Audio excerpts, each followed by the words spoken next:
Hay ideas sobre el pasado que no se sostienen por la solidez de sus pruebas, sino por la estabilidad que proporcionan. Cuestionarlas no suele producir debate, produce fricción. No porque estén claramente equivocadas, sino porque, si fallan, demasiadas cosas dejan de encajar al mismo tiempo.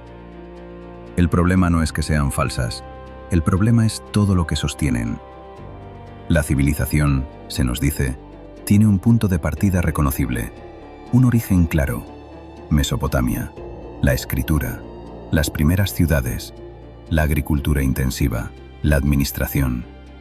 Antes de eso, prehistoria, grupos pequeños, cazadores-recolectores, tecnología limitada, ausencia de complejidad sostenida.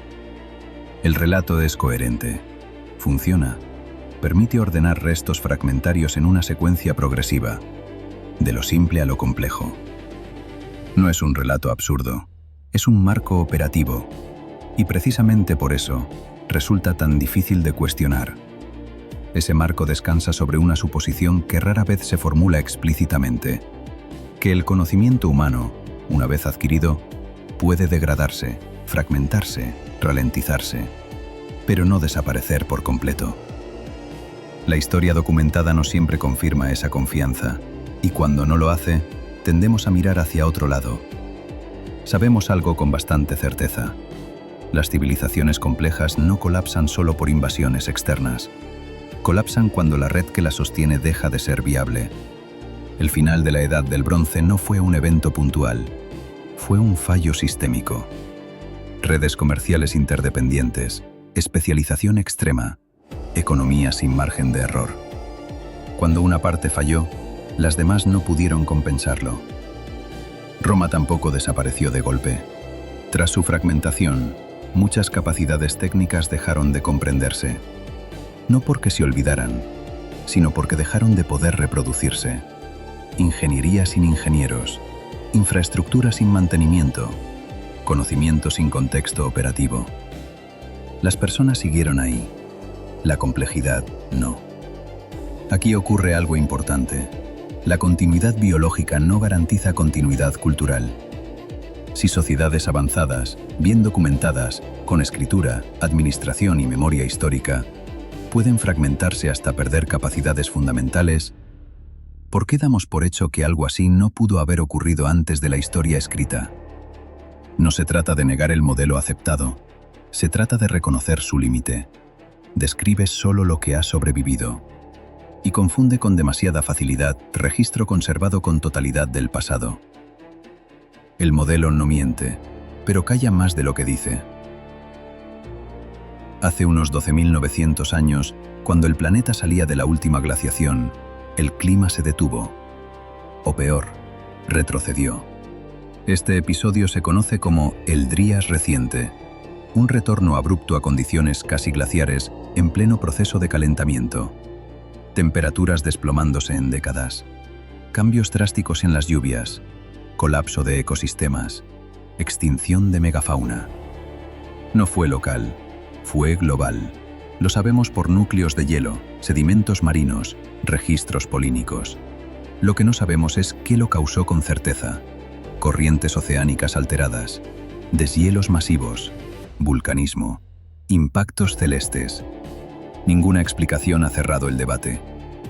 Esto no fue solo un cambio climático, fue una ruptura de continuidad. Durante decenas de miles de años, grandes extensiones del planeta que hoy consideramos océano fueron tierra habitable. En el norte de Europa, entre las actuales islas británicas y el continente, existió Doggerland, una vasta llanura, bosques, ríos, marismas, fauna abundante. Sabemos que fue habitada durante milenios. Herramientas líticas, huesos trabajados, restos de caza aparecen hoy en redes de pesca arrastradas desde el fondo del Mar del Norte. Doggerland no colapsó, fue borrado.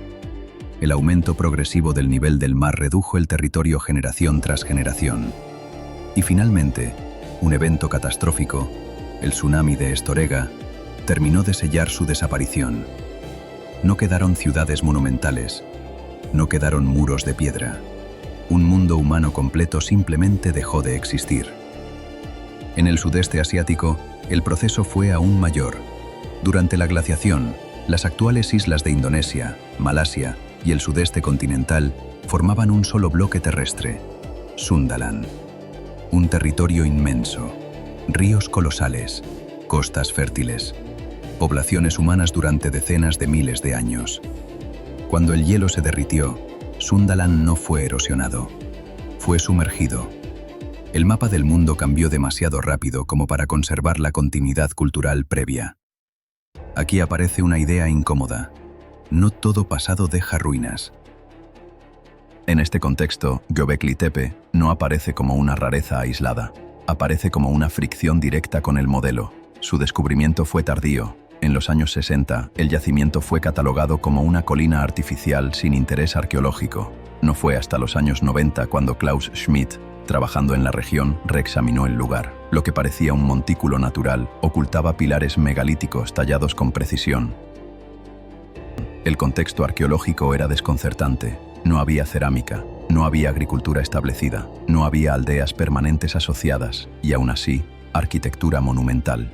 Planificación geométrica, simbolismo abstracto complejo, la cronología lo hacía peor. Dataciones en torno al 10º milenio antes de Cristo, miles de años antes de la agricultura intensiva, antes de que, según el modelo aceptado, existiera la capacidad logística para sostener proyectos así. Antes de Göbekli Tepe, el marco dominante asumía que la complejidad simbólica y arquitectónica era consecuencia directa del sedentarismo agrícola. Primero agricultura, luego excedentes, después especialización, finalmente monumentalidad. Göbekli Tepe invierte el orden. No demuestra un origen alternativo, pero tensiona el marco, muestra que la capacidad simbólica, la coordinación social y la planificación a gran escala pueden aparecer sin las condiciones que creíamos necesarias. Y luego ocurre algo más inquietante. Göbekli Tepe no fue abandonado, fue enterrado deliberadamente. Toneladas de tierra sellando estructuras monumentales. No destrucción, clausura. Como si alguien hubiera comprendido que ese mundo ya no podía sostenerse. La gran esfinge de Giza no es un misterio esotérico. Es un problema geológico. Las primeras dudas surgieron no desde la arqueología alternativa, sino desde la geología. En el siglo XX, geólogos como Robert Schoch analizaron los patrones de erosión del cuerpo y el recinto de la esfinge. Detectaron algo específico: erosión vertical profunda, compatible con lluvias intensas y prolongadas, no con erosión eólica del desierto. Ese tipo de precipitación no encaja cómodamente con el clima árido del Egipto dinástico temprano. El problema no es quién la construyó, la geología no responde a eso. El problema es otro. La erosión sugiere un entorno climático anterior al aceptado para su datación tradicional. No demuestra una autoría distinta, pero sí introduce una tensión incómoda, que algunas estructuras pueden haber sido heredadas, reutilizadas o reinterpretadas por culturas posteriores. La genética moderna ha transformado nuestro conocimiento del pasado. Puede reconstruir migraciones, detectar cuellos de botella poblacionales, identificar continuidades biológicas, pero tiene límites claros. La genética no detecta ideas, no detecta simbolismo, no detecta organización cognitiva. Una cultura puede desaparecer sin dejar huella genética diferenciable. Pequeñas poblaciones costeras, altamente especializadas, pueden ser absorbidas biológicamente mientras su cultura se pierde. La ausencia de señal genética no equivale a ausencia cultural. Confundir ambas cosas es extrapolar más allá de lo que el método permite. Llegados aquí, la pregunta ya no es si existió una civilización anterior. La pregunta es otra. ¿Nuestro marco interpretativo está diseñado para detectar lo que desaparece cuando el mundo cambia demasiado rápido?